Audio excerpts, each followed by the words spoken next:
This is the Global Podcast Network, where executives and professionals connect, share, and inspire.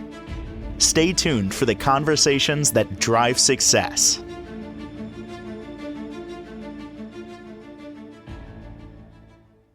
And welcome back, everyone. Going to talk about something today I believe that we are all challenged with from time to time. And it doesn't have to be what she does as her profession. It can, but overall creativity. How do you become inspired to create? We're going to talk about that today. Inspiration in anything. She is a professional storyteller, author of many, many great books. I'm very much interested in how she finds the inspiration. As I look at the subjects of these books, and they contain a lot of history, that's kind of her forte. How does she find it within? Let's talk to her. Professional of the Year, Carolyn Marshall Stearns is back on the program. How are you doing today? I'm great. Waiting for yet some more winter to knock at the door, you know? Yeah, we're in the Northeast, and I'm hearing some things, but nothing confirmed in terms of snow or whatever. It's the moving target. It's almost like Groundhog Day, because like 3 weeks ago was the same situation where they said storm coming here Sunday into Monday. One week it did happen big. The next week it didn't. And it's almost like the same forecast. I saw a post and I'm like, is that from 3 weeks? No, it's this week. They just have it on replay. Yes. Yeah, exactly. So I got to ask you, with what you do and this topic today of inspiration, do you get writer's block occasionally? Writer's block for me is a luxury I don't have time for. I'm trying to support myself with my work of storytelling and writing, and that's not going to happen unless something's coming onto the paper or being told or being researched. I need to do the work. And that means I need to keep myself open to whatever might inspire me. And my books are on varied subjects because I've been open to that inspiration. I don't want to lock myself into one tunnel of writing just spooky or just romance, or I want to be open. If there's something that comes to me, I want to explore it and see where I can take it. So I'm going to go a little woo here for just a moment. Do you feel that when something comes to you, like a topic, direction, do you feel it's meant to be? That's the way it should be. Yeah. You know, whatever you want to say, the universe gave it to you. Whatever it came to you, and then you act on it. So they're like sparks, and you can ignore them, or you can recognize them as, I wonder how that would work out. What can I do with that? What's that? Why does that idea go ding in my brain and say, wait, pay attention to this for a second. Right. I'm open to that spark of inspiration that comes. And I think when we get locked into a channel, we ignore the sparks on the outer edges. And so I try to make sure that I'm not funneling everything through one vision of what I write and who I am and what stories I perform and tell. This is even more important to talk about this today, because the inspiration thing, you have to find it within for your livelihood. It's not let's just say I'm retired, I'm writing books here and there. Like, yeah, I can't put a week, 2, 3 in there. I get back to it whenever I'm feeling it and all that. That's not your life. So you have to always be inspired. And I like to do things, and you don't have to go far to be inspired. I can't, at this point, go to Europe and see things I'd love to see. The internet opens all those doors for me, and I can read passages from other works about a place, and then I can go look at it on Google Earth or on a tourism site, or in use in a prior program or movie. I can put myself in that place if it inspires me, something I've heard or read about it. And so, yeah, as much as I would prefer to be there in person to feel the sensations of time and place, you can't always do it. Especially if you write sci-fi or something, you Uh, really can't. You have to sure. take it strictly on inspiration.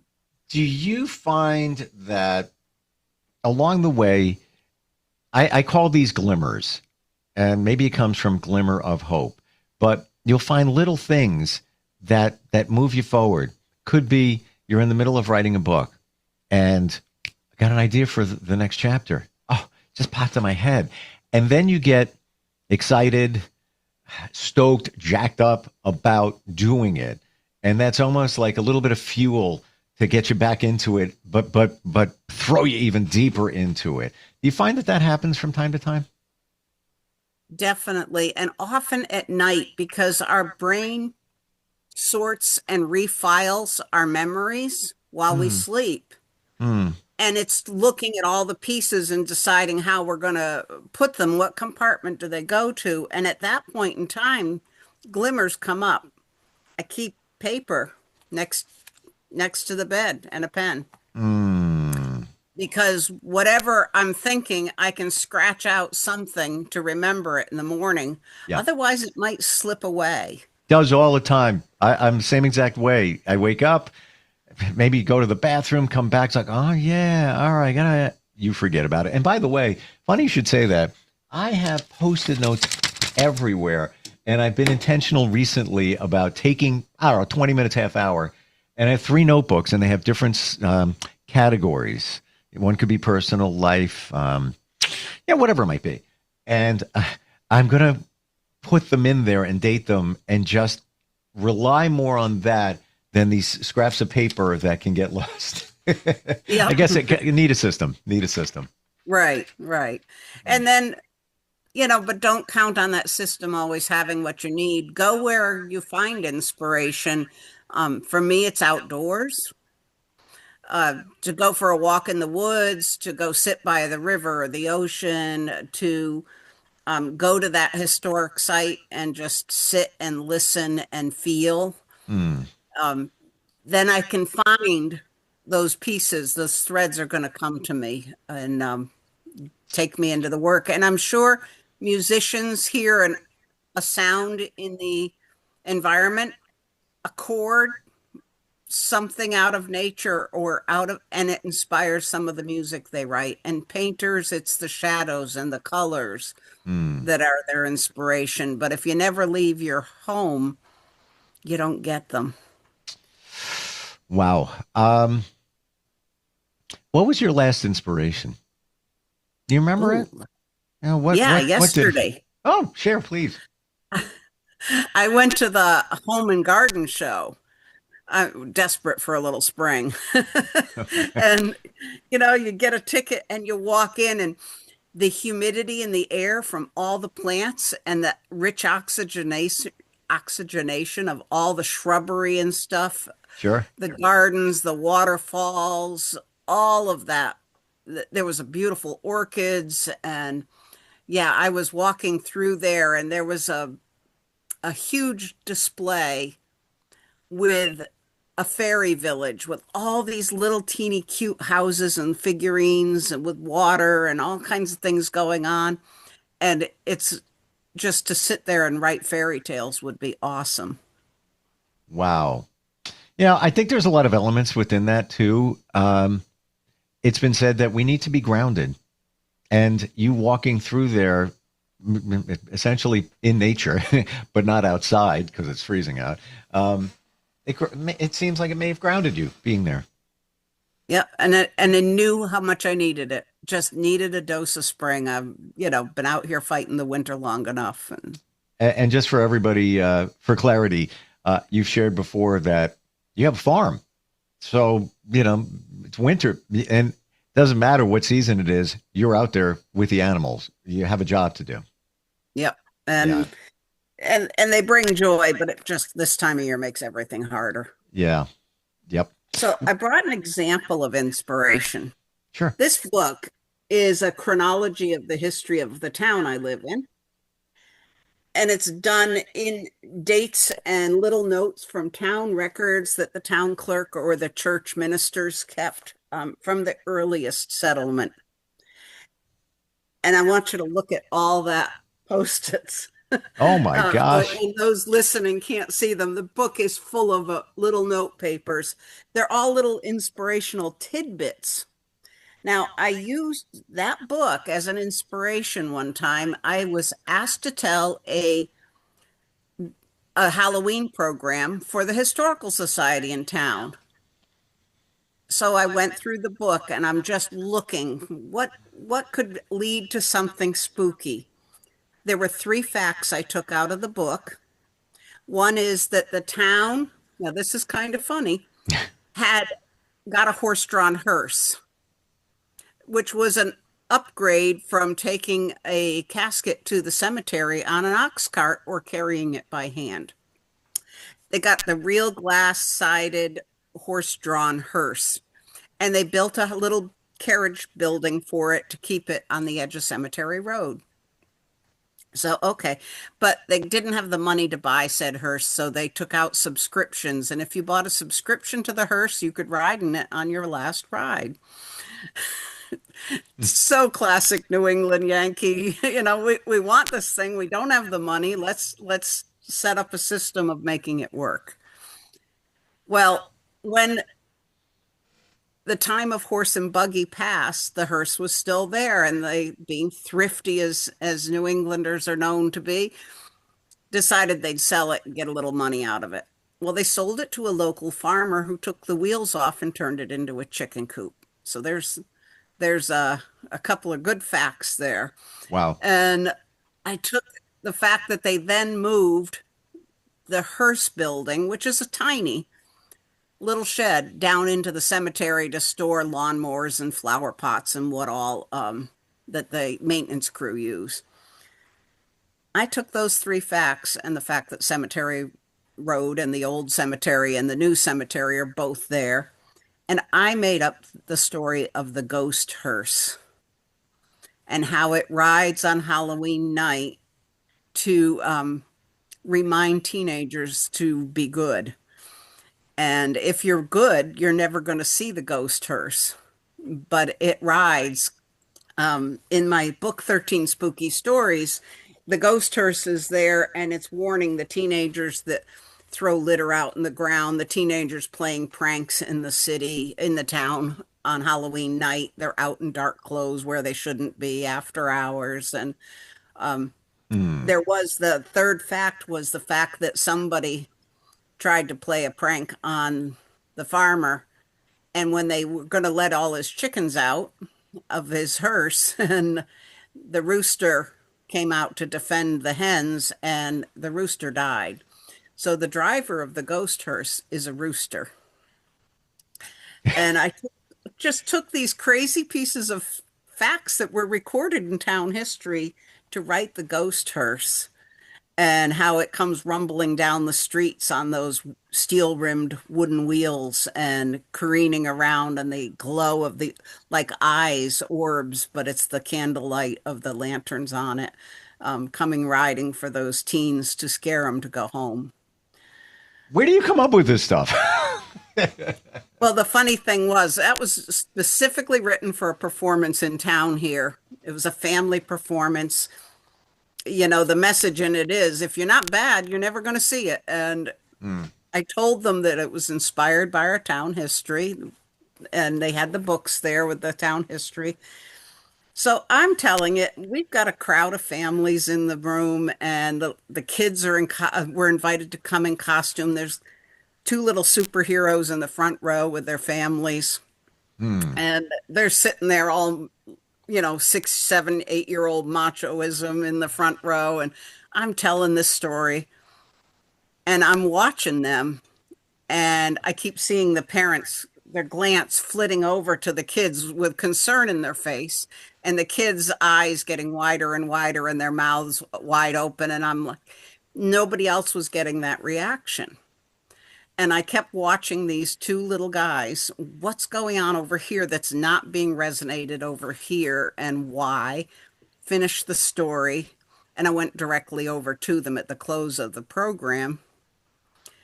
And the mom and dad said, that was an amazing story. I had told them about the inspiration, the three facts, and that I'd made it up. But those little boys lived on Cemetery Road. Of all the children in the whole darn town, there's only like three houses on Cemetery Road. Of all the children in town to be sitting in the front row that night were the kids that live on that Wow. street. You I know, was like, I'm getting so many different. I'm not a writer, but I'm getting so many different thoughts that you could like imagine you write that story and you have some of those kids and one thinks they see the hearse. Did you see it? Because they're not supposed to see it unless there's a reason. And no, I didn't see it. No, I really think I saw it, and I saw the lights from within, and the driver. There's so many different directions you could go, but do you find it works that way when you write?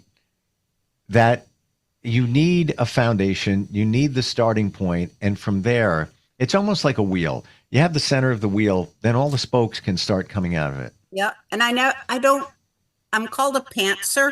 I write by the seat of my pants. I don't outline. Many writers will give a detailed outline like we made in elementary schools, with all the drop downs and the letters and number, and they'll have their a whole book outlined.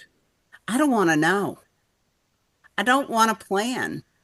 The only thing I might have is that I want to write a story about this old hearse.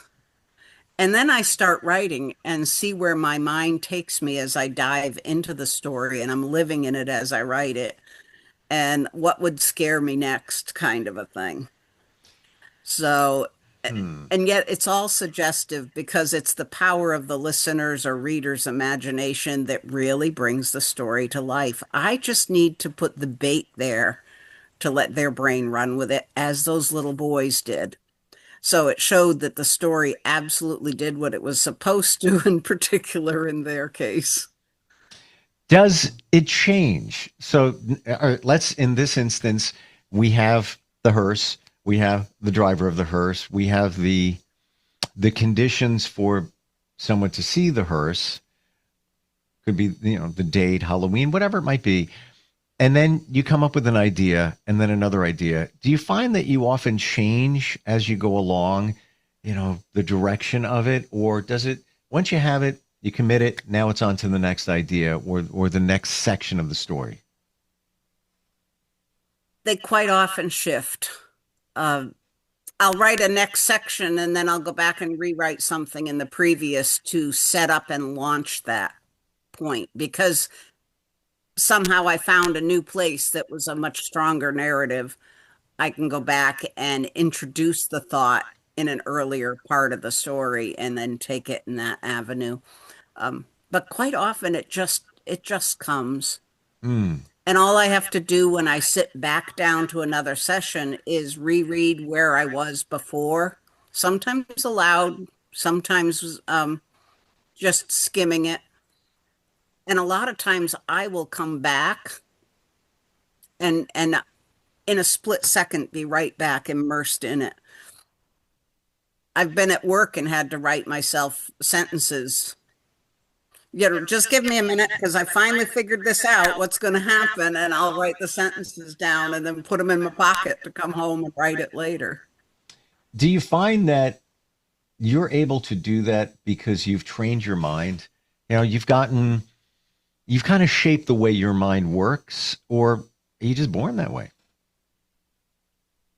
I think some of it was born that way, but that acceptance of it, that the creativity has to be allowed to flow without concern of judgment. And I think that is the stumbling block for many people's creativity. They're worried what other people are going to think. Mm, And I yeah. think that I just put that aside. I don't care what they think. I'm writing my work. This is a reflection of who I am and me. And that if they don't like it, they put the book down or they don't listen to the story.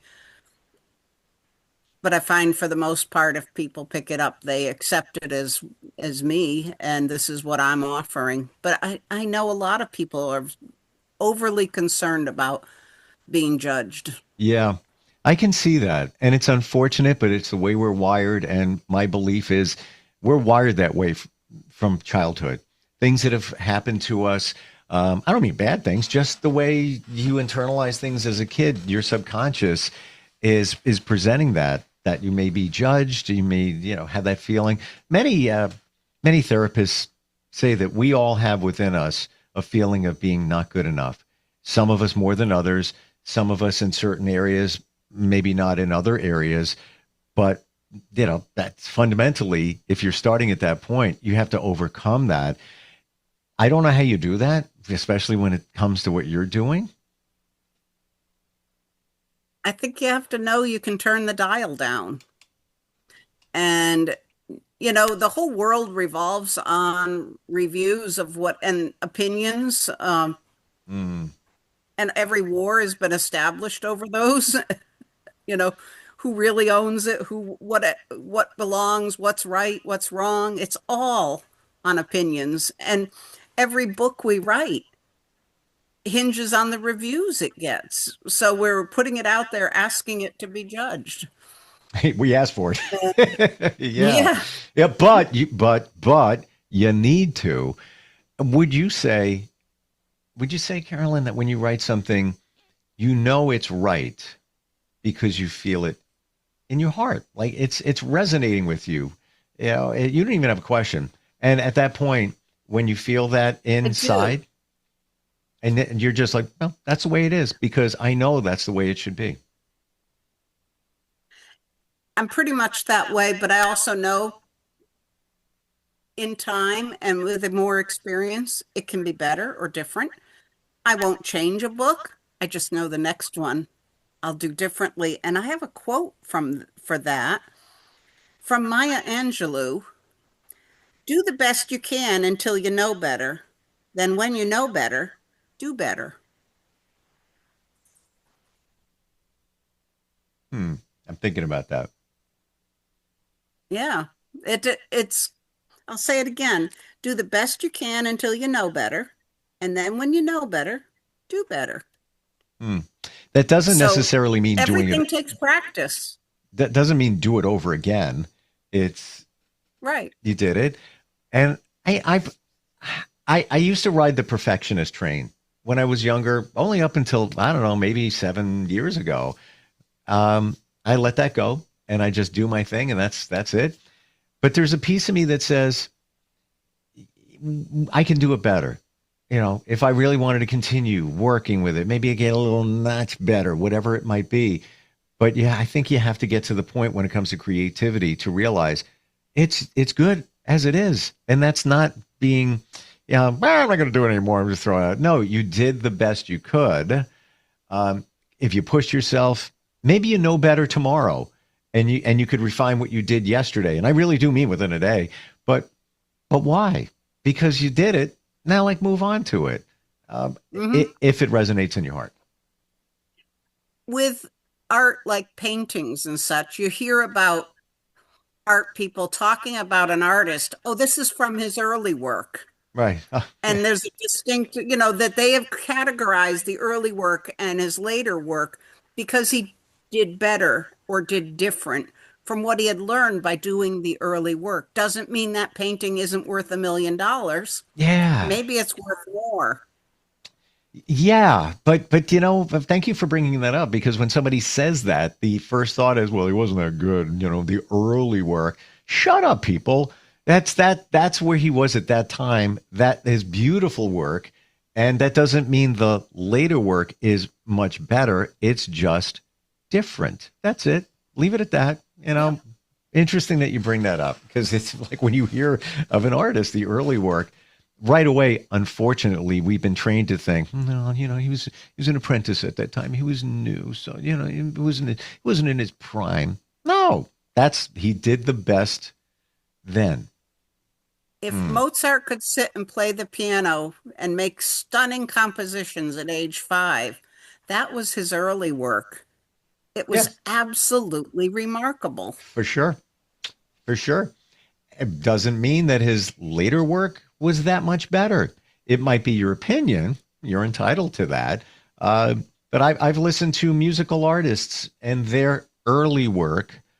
Um, it's fantastic. The later work, different. I'm not going to say, well, the later stuff is better because there's always going to be a song that we resonate with. The same thing. There's always going to be a book that resonates with you, painting, picture. Thank you for today's conversation. I never, really thought in terms of inspiration, but it really applies to a lot of what we do in life, creative and A not. lot of what we do.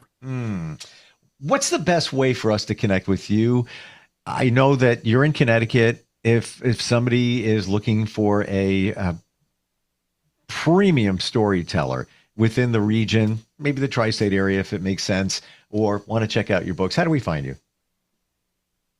Carolyn Stearns, Storyteller.com. I will travel. I've been quite a few different states, as far as Phoenix to a conference, Texas, all over New England and New York. I've even driven into the city. That's daring.